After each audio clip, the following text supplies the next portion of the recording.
Баршаңызға сәлем достар, сіздермен бірге Лаура. Бүгін біз өте әдемі шағын ғана бантик жасайтын боламыз.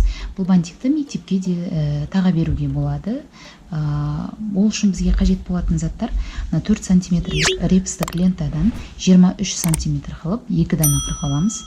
6 см қылып 2 дана қырқып аламыз. Бұл 4 см лента, және парча лентасынан да 4 см 2 дана 9,5 см, 2 дана 7,5 см қылып қырқып алатын боламыз. Ал енді іске кірісейік достар.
Міне достар, осымен біздің бантигіміз дайын болды.